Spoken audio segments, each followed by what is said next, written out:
안녕하세요. 까풀TV 성형외과 전문의 장수원입니다. 오늘은 상안검 성형수술에 대해서 얘기해 볼게요. 절개 쌍꺼풀과 상안검 성형수술의 차이는 무엇일까요?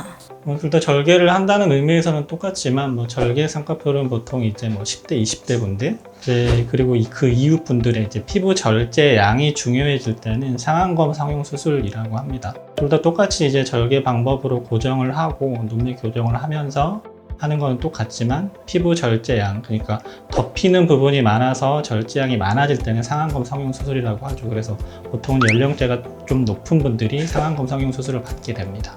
눈가까지 늘어진 피부도 해결이 될까요?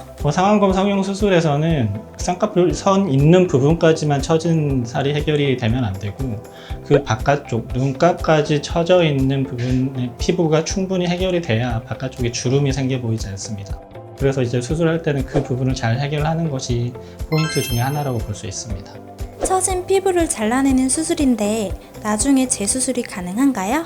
눈 수술하고 재수술이 불가능한 경우는 거의 없다고 보시면 되는데 처져 있는 피부를 없애서 수술을 했다 하더라도 시간이 지나면 우리 몸이라는 건 노화가 진행되기 때문에 또 처짐이 생길 수 있겠죠. 그때는 그때 상태에 따라서 정하게 되는데 재수술이 불가능하진 않습니다. 상안검을 다시 할 수도 있고 눈썹파 거상 수술을 할 수도 있고 이런 수술들을 하면서 이마 거상을 할 수도 있습니다. 그러면 인상이 변하진 않을까요? 어떻게 해서든 쌍꺼풀을 하거나 상안검 성형수술을 하면 이미지는 변할 수 있죠. 그래도 이제 항상 이제 연세 있으신 분들이 수술을 하러 오시면 걱정을 하시는 게 이미지가 세게 변할까봐, 보기 싫을까봐 걱정을 많이 하시는데 항상 말씀드리지만 상안검 성형수술에 대한 디자인을 잘 하면 보기 싫게 되는 경우는 거의 없다고 보시면 되는데 실제로 우리가 분위기는 변하게 됩니다. 우리가 처져 있는 살이 없어지고 쌍꺼풀이 새로 생기게 되면 분위기는 변하게 되나 그게 보기 싫은 쪽은 아니실 겁니다.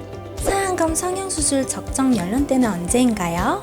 적정 연령대가 따로 있지는 않죠. 피부가 많이 늘어나 있다. 그때가 이제 상안검 성형수술을 받으실 시기라고 보시면 됩니다. 그러니까 연령대가 좀 이제 낮으신 분들도 어떤 이유 때문에 피부가 늘어나 있다 그러면 상안검 성형수술을 하셔야 되는 거죠. 상안검 성형수술과 함께 병행하면 시너지 효과가 가장 좋은 수술은 어떤 수술이 있을까요?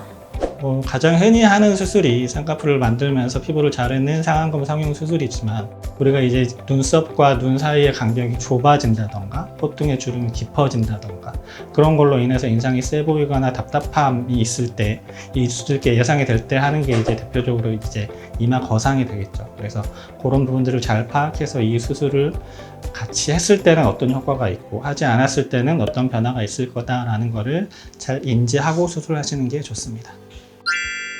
오늘은 상안검 성형수술에 대해서 알아봤고요. 이상 까풀TV 성형외과 전문의 장수원이었습니다.